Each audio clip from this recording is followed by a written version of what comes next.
أعوذ بالله من الشيطان الرجيم بسم الله الرحمن الرحيم. السلام عليكم ورحمة الله وبركاته. الحمد لله والصلاة والسلام على نبينا محمد رسول الله صلى الله عليه وسلم. أعوذ بالله من الشيطان الرجيم. بسم الله الرحمن الرحيم. فإذا قضيت الصلاة فانتشروا في الأرض وابتغوا من فضل الله واذكروا الله كثيرا لعلكم تفلحون. கண்ணியத்திற்குரியவர்களே, அல்லாஹ் சுப்ஹானஹு வ தஆலா மனிதனுக்கு சில விஷயங்களை கடமையாக ஆக்கி தந்திருக்கிறான். சில விஷயங்கள் அவனுக்கு அடிப்படை தேவையாக ஆக்கி தந்திருக்கிறான். அந்த அடிப்படை தேவையான விஷயங்களில் ஒன்று உணவுகள். விதவிதமான உணவுகள் இருக்கிறது, விதவிதமான பானங்கள் இருக்கிறது. இன்னும் பொருளாதார தேவைகளும் மனிதனுக்கு அடிப்படையாக இருக்கிறது. இவைகளை மனிதன் பெற்றுக்கொள்வதற்கு வியாபாரம், தொழில், இது போன்ற விஷயங்களும் அவனுக்கு தேவையாக இருக்கிறது. ஆக உழைப்பு வேண்டும் மனிதனுக்கு. அல்லாஹ் சுப்ஹானஹு வ தஆலா இந்த வசனத்தில் அதைத்தான் சொல்கிறான். நீங்கள் தொழுகையை நிறைவேற்றிவிட்டால் பூமியில் பறந்து சென்று உங்களுக்கான வாழ்வாதாரத்தை தேடிக்கொள்ளுங்கள், இறைவனை திக்ர் செய்து கொள்ளுங்கள், இறைவனை மறந்து விடாதீர்கள், அவனை நினைவு கூறுங்கள் என்று அல்லாஹ் ரப்பில் ஆலமீன் 62வது சூராவில் 10வது வசனத்தில் அல்லாஹ் தஆலா சொல்றான். அன்பானவர்களே, முஹம்மது ரசூலுல்லாஹி ஸல்லல்லாஹு அலைஹி வஸல்லம் அவர்கள் சொல்வார்கள், நீங்கள் உண்ணும் உணவுகளில் மிகச்சிறந்த உணவு உங்களுடைய கரங்களால் உழைத்து உண்ணக்கூடிய உணவு என்பதாக பெருமானார் ஸல்லல்லாஹு அலைஹி வஸல்லம் அவங்க சொல்வாங்க. மதீனா நகரத்தில் அன்சாரி சஹாபாக்களில் ஒருவர், ஏழ்மையான மனிதர், நபியிடத்தில் வந்து யாசகம் கேட்டு நிற்கிறார். முஹம்மது ரசூலுல்லாஹி ஸல்லல்லாஹு அலைஹி வஸல்லம் அவங்க கேட்டாங்க, உன்னுடைய வீட்டுல என்ன இருக்குது, எதுவுமே இல்லையா அப்படின்னு சொல்லி கேட்டாங்க. அவர் சொன்னார், யார் சொன்னா, என்னுடைய வீட்டுல ஒரு கம்பளியும் ஒரு தண்ணீர் பாத்திரமும் இருக்கிறது அப்படின்னு சொல்லி சொன்னாங்க. அப்ப ஸல்லல்லாஹு அலைஹி வஸல்லம் அவங்க அந்த ரெண்டையும் கொண்டு வாங்கன்னு சொன்ன உடனே அவர் எடுத்து வந்தாரு. இப்போ ஸல்லல்லாஹு அலைஹி வஸல்லம் அவர்கள் அந்த இரண்டையும் சஹாபாக்களுக்கு மத்தியில் விற்பனை செய்தார்கள். 2 திரகத்திற்கு அந்த 2 பொருட்களும் விற்பனை செய்யப்பட்டது. இப்போ ஸல்லல்லாஹு அலைஹி வஸல்லம் அவர்கள் அந்த 2 திரகத்தையும் தன்னிடத்தில் யாசகம் கேட்ட அந்த சஹாபியினுடைய கரத்தில் கொடுத்து சொன்னார்கள், நீங்கள் ஒரு திரகத்தை உங்களுடைய குடும்பத்தின் உணவு தேவைக்காக வைத்துக் கொள்ளுங்கள், உணவுகளை நீங்கள் வாங்கிக் கொள்ளுங்கள். இன்னொரு திரகத்தை கொண்டு சென்று ஒரு கோடாரை வாங்கி வாருங்கள் என்று பெருமானார் ஸல்லல்லாஹு அலைஹி வஸல்லம் அவங்க சொல்லி அனுப்புனாங்க. அந்த சஹாபி போனாங்க, ஒரு கோடாரியை வாங்கி வந்தார்கள். கண்ணியத்திற்குரியவர்களே, பெருமானார் ஸல்லல்லாஹு அலைஹி வஸல்லம் அவர்கள் அந்த கோடாரியை வாங்கி தன்னுடைய கரத்தால் மர கம்பை பொருத்தி அந்த சஹாபி இடத்துல கொடுத்தாங்க. இந்த கோடாரியை நீங்க கொண்டுட்டு போங்க, காட்டுக்கு போய் விறகு வெட்டி அதை விற்பனை செய்து உழைத்து உங்களுடைய குடும்பத்தை என்ன செய்யுங்க, அவங்களுடைய தேவைகளை நிறைவேற்றுங்க அப்படின்னு சொல்லி ஸல்லல்லாஹு அலைஹி வஸல்லம் அவங்க கொடுத்து அனுப்பும்போது இன்னொரு செய்தியை சொன்னாங்க, 15 நாளைக்கு நான் உங்களை பார்க்கக்கூடாது, இந்த பக்கமே வரக்கூடாது, அந்த தொழில் தான் நீங்க செய்யணும் அப்படின்னு சொல்லி அனுப்புனாங்க. 15 நாட்கள் கழித்து அந்த அன்சாரி சஹாபி நபியிடத்துல திரும்பி வர்றாங்க. வருகின்ற போது அவனுடைய கைகளில் 10 திர்ஹம் இருந்தது. அவங்க கொண்டு சென்றது எத்தனை திர்ஹம்? 1.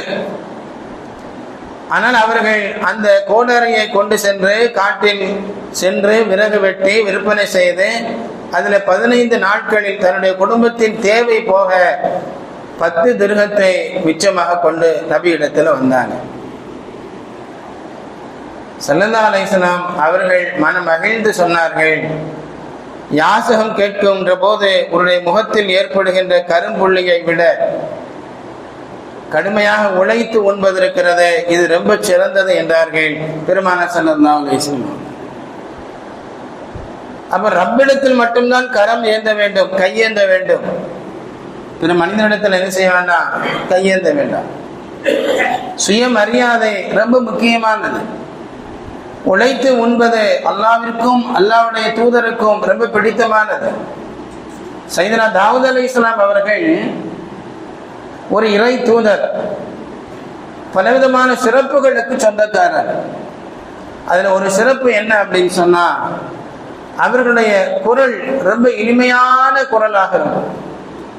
தாவூத் அலைஹிஸ்ஸலாம் அவர்களுடைய குரல் ரொம்ப இனிமையானது.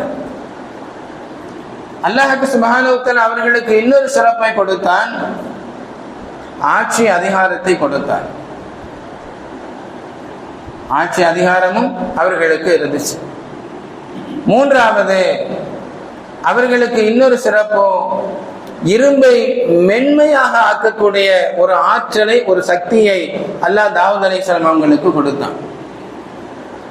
தான் அரசராக இருந்த போதும் அரசு கருவூலத்திலிருந்து பைத்துல் மாலிலிருந்து பணம் எடுத்து தன்னுடைய குடும்பத்தின் தேவையை கழிக்காமல் தாவூத் அலைஹிஸ்ஸலாம் அவர்கள் என்ன செஞ்சாங்க, இரும்பை தான் விரும்பிய வடிவில் போர்க்களத்திற்கு தேவையான கவசங்களை உருவாக்கி விற்பனை செய்து அதிலிருந்து கிடைக்கக்கூடிய பணத்தை கொண்டு தன்னுடைய குடும்பத்தின் வாழ்வாதாரத்தை சீர் செய்து கொண்டார்கள் என்பது வரலாறு. அப்ப ஒரு மன்னராக இருந்தாலும் இறைவனுடைய தூதராக இருந்தாலும் உழைத்து உள்ளணும் அப்படிங்கிற ஆசை அவர்களுக்கு இருந்தது, உழைத்தார்கள். அது ஏனைய உம்மத்துமார்களுக்கு வழிகாட்டுதல். அந்த காலத்தில் நடந்த நிகழ்வுகள் குர்ஆனின் மூலமாக, ஹதீஸின் மூலமாக பல நிகழ்வுகள் நமக்கு பதிவு செய்யப்பட்டு நமக்கு தரப்படுகிறது என்று சொன்னால், அதிலிருந்து பல பாடங்கள், படிப்பினைகள் நமக்கு இருக்கிறது. நமக்கெல்லாம் தெரியும், மதீனா நகரத்திற்கு ஹிஜ்ரத் செய்து வந்த சஹாபாக்களில் அப்துர் ரஹ்மான் பின் அவ்ஃப் ரலியல்லாஹு அன்ஹு அவங்களும் ஒருவர். அந்த சஹாபியை மதீனத்து அன்சாரி சஹாபியான சஅத் பின் ரபீ ரலியல்லாஹு தஆலா அன்ஹு அவர்களோடு ஸல்லல்லாஹு அலைஹி வஸல்லம் அவர்கள் சகோதரராக இணைத்து வைத்தார்கள். சஅத் ரலியல்லாஹு அன்ஹு அவங்க தன்னுடைய செல்வத்தில் பாதியை கொடுப்பதற்கு முன் வந்த போதும், பெரிய செல்வந்தர், மதீனா நகரத்திலேயே பெரிய செல்வந்தர் சஅத் ரலியல்லாஹு அன்ஹு அவங்க என்ன செஞ்சாங்க, தன்னுடைய சொத்தில் பாதியை கொடுக்க முன் வந்த போதும் அப்துர் ரஹ்மான் பின் அவ்ஃப் ரலியல்லாஹு அன்ஹு அவர்கள் அதை மறுத்து விட்டார்கள். சந்தை எங்க இருக்கிறது, கடைத்தெரு எங்க இருக்குதுங்க, எங்க இருக்குது என்பதை எனக்கு காண்பியுங்கள், நான் அங்கே சென்று உழைத்து என்னுடைய தேவையை நிறைவேற்றிக் கொள்கிறேன் என்று சொன்னார்கள். அன்பானவர்களே, அதுபோலவே அவர்கள் உழைத்தார்கள், வாழ்க்கையில் பெரும் செல்வந்தனாக மாற்றம் கண்டு வெற்றி அடைந்தார்கள் என்பது வரலாறு. சும்மா யாராவது தந்தாங்க அப்படின்னு சொன்னா, அவர்கள் விருப்பப்பட்டு தருகின்ற போது பெற்றுக்கொள்வதற்கு மார்க்கத்தில் அனுமதி இருந்தும் கூட உழைத்து கிடைக்கக்கூடிய அந்த செல்வத்திற்கு ஈடாகாது, ஆகாது என்பதை இந்த உலகத்திற்கு, வருங்கால சந்ததிகளுக்கு எடுத்து சொன்னவர்கள் அப்துர் ரஹ்மான் பின் அவ்ஃப் ரலியல்லாஹு தஆலா அன்ஹு அவங்க. அன்பானவர்களே, இறை நேசர்கள்ல இப்ராஹிம் இப்னு அதுஹம் ரலியல்லாஹு தஆலா அன்ஹு பிரபலமான ஒரு இறை நேசர், ஒரு அவுலியா. அவர்கள் தீனை மக்களுக்கு எடுத்து செல்லக்கூடிய வழக்கம் உடையவராக இருந்தார்கள். அவர்களுக்கு சில நபர்கள் அன்பளிப்பு செய்வது உண்டு. பொதுவாக அன்பளிப்பை என்ன செய்யணும், நாம ஏற்றுக்கொள்ளணும். இருந்தாலும் இப்ராஹிம் இப்னு அதுஹம் ரஹ்மத்துல்லாஹி அலைஹி அவர்கள் அதை மறுத்தார்கள். என்ன காரணம் அப்படின்னு சொன்னா, அன்பளிப்பாக இருந்தாலும் அதை கொண்டு நம்முடைய தேவைகள் நிறைவேறுவதை விட நாம உழைத்து நம்முடைய தேவைகளை நிறைவேற்றணும் அப்படிங்கிற ஆசை. அப்படிங்கிற எண்ணம். அவர்கள் என்ன செய்வார்கள்? தோட்டத்திற்கு காவலாளியாக அவர்கள் செல்வார்கள். மற்றவருடைய தோட்டத்தை காவல் காக்கக்கூடிய காவலாளியாக வேலை செய்வார்கள். அது மட்டுமல்ல, ஈச்ச மரத்தினுடைய அந்த ஓலைகளை பறித்து அதில் பாய்முடைந்து அதை விற்பனை செய்வதன் மூலமாக கிடைக்கக்கூடிய காசு பணத்தில் தன்னுடைய வாழ்க்கையை கழித்தார்கள் என்பதெல்லாம் வரலாறு சொல்லக்கூடிய உண்மை.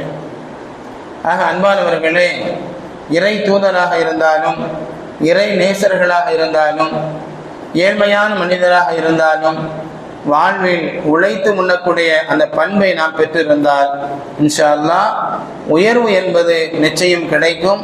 அதை அல்லாஹும் விரும்புகிறான், அல்லாஹுடைய ரசூலும் விரும்புகிறார்கள் என்பதற்கு இந்த நிகழ்வுகள் சான்றாக இருக்கிறது. எல்லாம் அல்லாஹ் நம்முடைய உள்ளத்தை இறைவனின் பக்கம் மட்டும் திருப்புவானாக. ரப்பிடத்தில் மட்டும் கரம் ஏந்தக்கூடிய கரங்களாக நம்முடைய கரங்களை அல்லாஹு தஆலா ஆக்குவானாக. பிறரை எதிர்பார்த்து வாழாத நிறைவான வாழ்க்கை வாழ்கின்ற நசீபை தருவதோடு நம் கரங்களால் பிறருக்கு கொடுத்து மகிழக்கூடிய பாக்கியத்தை எனக்கும் உங்களுக்கும் உலக முஃமின்கள் முஸ்லிம்கள் சந்ததிகள் அனைவர்களுக்கும் அல்லாஹ் தந்து அருள் புரிவானாக. ஆமீன் ஆமீன் யா ரப்பல் ஆலமீன். அஸ்ஸலாமு அலைக்கும் வரஹ்மத்துல்லாஹி தஆலா வபரகாத்துஹு.